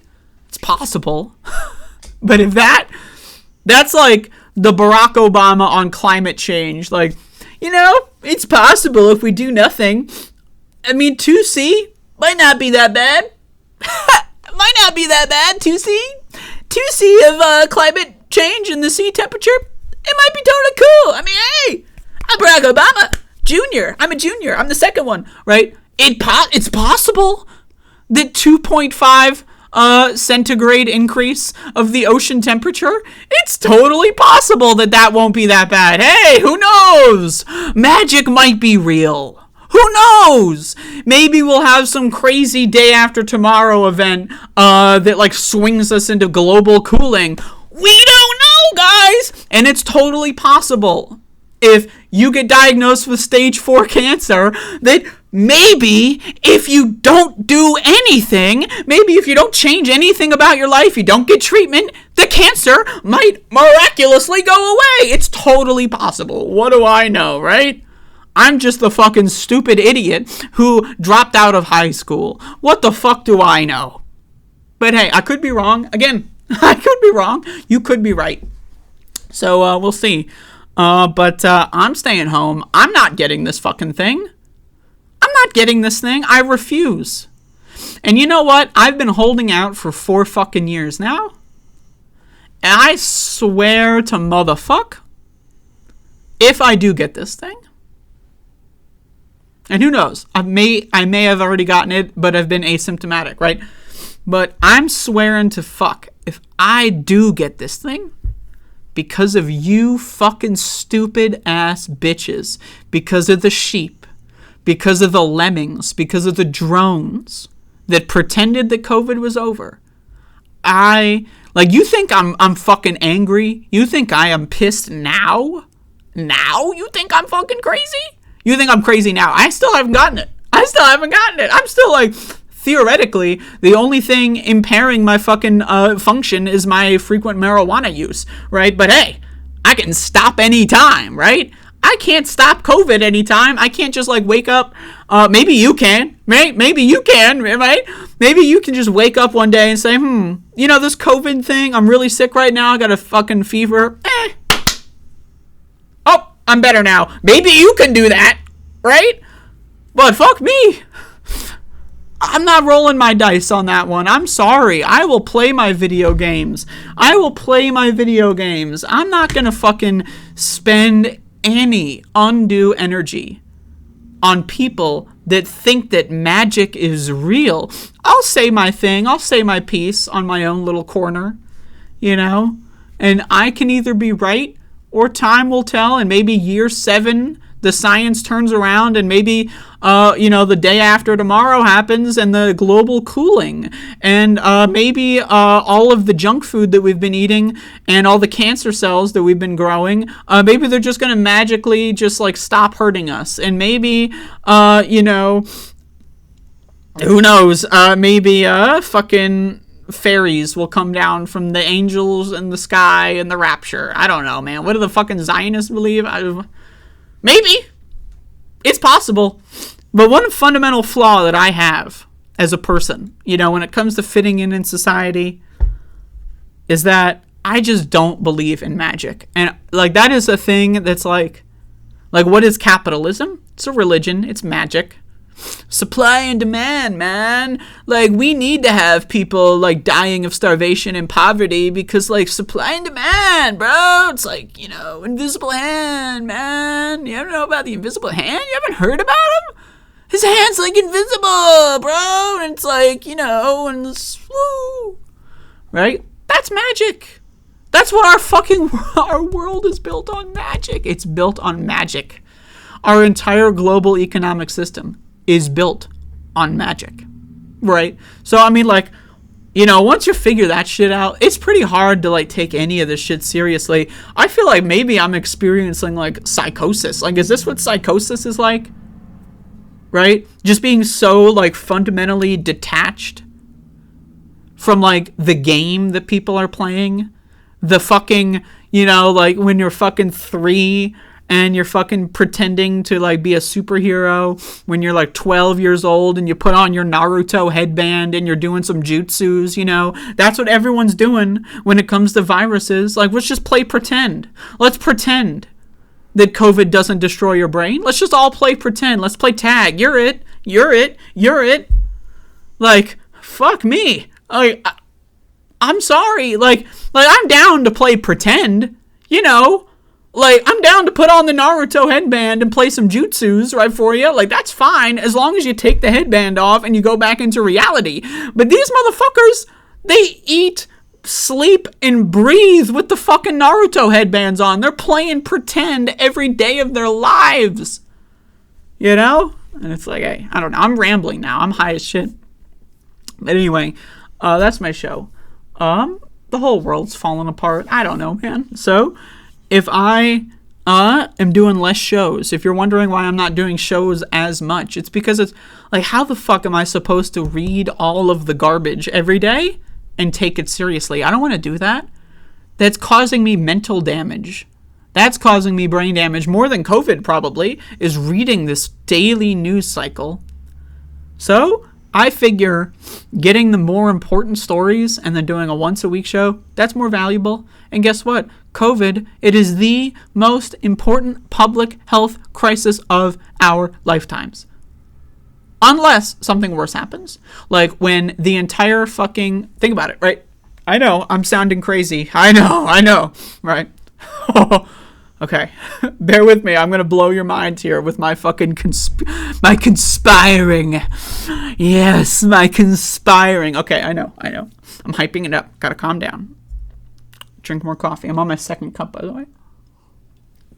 Okay. So, 93% of Americans. I know. We can't do a show without the stat. 93% of Americans are cardiometabolically ill. Because of food poisoning. They eat stupid garbage too much and they don't eat enough actual food. Right. 93%. Look it up. They have metabolic dysfunction. What does metabolic dysfunction lead to? It leads to the destruction of your gut microbiome. Right. The trillions of bacteria and other small organisms that live inside of your intestinal tract. Yeah, that's a thing. Normally, that's a thing, but what happens is when you eat the junk food American diet on a daily basis, and you don't eat actual food, you're eating poison that has food written on the label. It's got, like, food written on, like, a piece of masking tape, right, and then taped onto, like, a fucking empty can, and you eat that because they drew, like, a fucking cartoon dog. On the other side of the can is, like, a cartoon dog, so it's like, ooh, cartoons, let me eat it, right? So you eat food poison, I should say, and what does that do? It destroys your microbiome. So what happens when that happens, right? Well, in your microbiome, ideally, you have good bacteria. Good means they work with you. They work with your body. So they will digest things that you cannot, right? Think about it. What is fiber, right? Think about nutrition, right? What is fiber? It's undigestible food, right? So what does it do, right? If we can't ingest it or digest it, why do we eat it? What's the point? Well, what it does is because we can't digest it, right? It becomes food for the bacteria, right? And it greases the wheels, you know? Why do I care so much about this? I told you, I was sick a lot as a kid. That's why I care about this. So that's why I know about what fiber does. So it greases the wheels and it feeds the good bacteria in your body to create a helpful symbiotic relationship. I think that's the right one. Symbiotic? I'm pretty sure. But when you eat fake food, poison, junk food, garbage that most people eat, and you don't eat real food, what happens is the good bacteria that work with your body die. They don't make it. And there's a constant civil war in your gut microbiome of bacteria that are good for you, that work with you, and that bacteria that work against you. So, what happens when you've got a civil war going on, and let's say it's the Confederacy and the Union dies out because you just stopped feeding them? Well, you stopped feeding the Confederacy too. But the Union dies out, right? And then the slave owners take over the country, right? Except they're still fucking hungry. So what do? They start eating you, right? And that causes, what's known as like leaky gut, right? Inflammation of the gut. That's a big thing. Intestinal inflammation that can lead to all kinds of issues with shitting, uncontrollably. And so you can have intestinal inflammation. So what is that? Well, that's your bacteria fighting you. It's fighting you. So that's what causes inflammation, your immune system. Now, if I'm wrong on any of this, by the way, I'm not a doctor. This is just from reading books. So if I'm simplifying this too much and if I'm missing a step, feel free to correct me on something, by the way. Just throwing that one out there. I did not go to medical school. I dropped that high school. I did not go to medical school. So I'm just like, warning, like, the Mega Man games, or Mega Man X games, they do that shit, like Mega Man X4, and it goes like, warning, like, I am not a medical professional. That said, so that fucks your inflammation up, or that fucks your immune system up because you're constantly, your immune system is constantly doing work. They're exhausted, right? That's the one layer. That's the one plank, okay? So we're not even going to start, like, I'm just going to honorable mention to microplastics. We're not going to get into microplastics, right? We'll save that for my next talk, okay? We'll just put a pin in microplastics, okay? All right, so we got 93% of Americans have an already dysfunctional metabolism because of poison food, right? That's the baseline. It was 88% before the pandemic. During the pandemic, it increased to 93%, right? And when I say during, I mean, because it's still fucking going on, you stupid motherfucker, right? So, okay. So it increased up from 88 to 93. So more people now compared to, and the population, I don't know what the population growth or declination is over time. I think we're still in a growth phase overall, whatever, right? So percentages is increasing, but just throwing that out there. But also, we have a lot of fucking dead motherfuckers too, so I'm not actually sure. I haven't looked at that number in a while. But, so, okay. Where was I? Fuck me. God damn it. Short-term memory loss. Okay. Hold the phone. So we're at inflammation in the gut. What's the second one? I did microplastic. Oh, I'm going to do microplastics later. Fuck me. Oh, God damn it. Right. 88% before the pandemic started. 93% now. During the pandemic. We're in pandemic on. Right. So people are getting worse. Right. So their immune system is basically always fighting a civil war. So if you're fighting a civil war and then another country is like, hey, they're fighting a civil fucking war. They're distracted. Let's go fuck them up.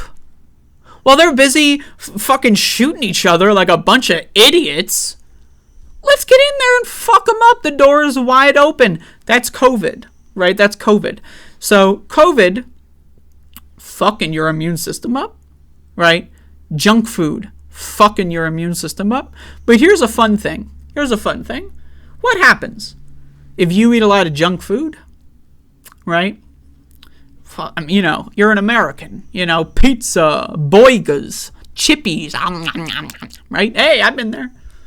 I had pizza the other day, I'm not going to lie. But hey, if you eat it all the time and then you start eating healthy food, well, guess what? The good bacteria in your body, they died. They're gone. So have you ever heard of what a probiotic is? Right? There's probiotic foods, like fermented foods can be probiotic that populates you with some good stuff, right? If you go on junk food binges without eating food or a supplement, even if necessary, but food that's got probiotic stuff in it, guess what? that also doesn't fix the problem, right? So I'm just like throwing that out there. That's just some fun nutrition stuff. And you know, okay, and if I'm wrong on any of this, feel free to correct me. But this is where the science is pointing to, right? We have been under siege by the food industry. They've been destroying our immune system in our bodies for decades. And now COVID comes in, hops on, because we're at a civil war constantly. They could just fuck our shit up, right? Now the government, people in power, think about it. I've said this before. You need, right, to get a negative test to enter the White House. If you looked at the World Economic Forum, constant air filtration, HEPA purification. They even have those like fucking UV lights that kill viruses, right? But also like they're so powerful that they can kind of fuck your skin up if you're in them for like an hour or 2 hours, right? So they would have to like turn them on and off like over time in a rhythmic way to not cause skin damage. But like they were willing to risk it to have those fucking UV lights at the World Economic Forum. So they're taking it seriously. So I ask you this question, right? If those in power are, maybe not all of them are, you know, there's the Elon Musks of the world, right? That are as dumb as the foot soldiers are. But if a lot of the shadow billionaires, because think about it this way, who are the most effective billionaires? The shadow billionaires, not the Elon Musks that telegraph all their moves, not the Jeff Bezoses, that's one of the richest guys in the world, so people just pay attention to his every move. But we're talking about, like, you know, who's the 17th richest person? Who's the 38th richest person in the world, right? Who are all these world leaders that require negative COVID tests? Who are all these people at the World Economic Forum drafting economic policy for the rest of the fucking world? And they're taking COVID seriously. They know it's dangerous. While the monkeys keep dancing, you have your performers, right? Like your Beyoncés, your Swifties, and all your other bands that are forced into touring because otherwise they'll go broke because they built their entire fucking, industry around only being able to make money from tours instead of actually being able to sell records or anything, right? So that's a whole problem in that industry. So you get your performers to go out there and dance, monkey dance, right? Now maybe I'm a little conspiratorial. It's possible. I'm willing to accept this. But also, why is it that venues and touring companies, did you know this? Venues and touring companies have clauses that performers have to sign to like work with them that say that if you get COVID, you cannot talk about COVID on the tour while on tour. Did you know that? Did you know that performers like Taylor Swift have signed contracts with venues that said that she's not allowed to talk about COVID because it might scare away people from going to her shows? Did you know that? I mean, that's been reported. So maybe I sound like a conspiracy theorist. Totally possible. Totally possible. I'm willing to accept that I sound crazy to most people. But I hope I am, because I don't know. It seems like people are making a lot of mistakes, but I don't know. Anyway, I've been talking for way too long. Thank you for watching this program. I appreciate people that are sticking with me, because I know I'm being a lot more esoteric, possibly, than I have been previously. I'm being a lot more wacky and bizarre in more ways than I have been previously. And I blame you. I blame the rest of the world on that one. I wouldn't be in this position if the rest of the world didn't like start praying to the cult of capitalism that COVID was a magic thing that just disappeared by magic or something. I would not be feeling like a crazy person if the world wasn't going in a fucking weird ass direction. But so I blame you. I blame the rest of you. I'm fine. I'm perfect, of course, obviously. I mean, have you seen this show? I mean, duh. No, I'm just kidding. But, it's pretty crazy. And we're all powerless, We're all fucking powerless. We have nothing. We can't do anything. I can't do anything. You can't do anything.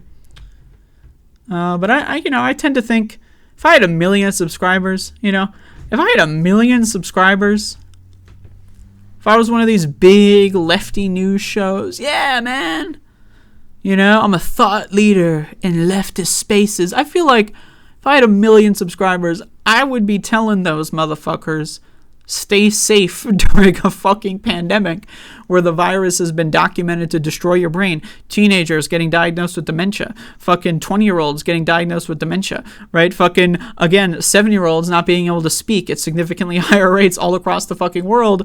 I would think maybe I should help my audience stay safe in that environment when right-wing disease apartheid is taking over the rest of the world. But I don't know, maybe if I had 1 million subscribers, I'd rather go to VidCon and maybe sell a book or two and become a professional journalist. Oh yeah, maybe I'd rather do that. It's totally possible. But I don't know. I'm not in that position. So anyway, enjoy the introductory experience. I will see you at another point in time.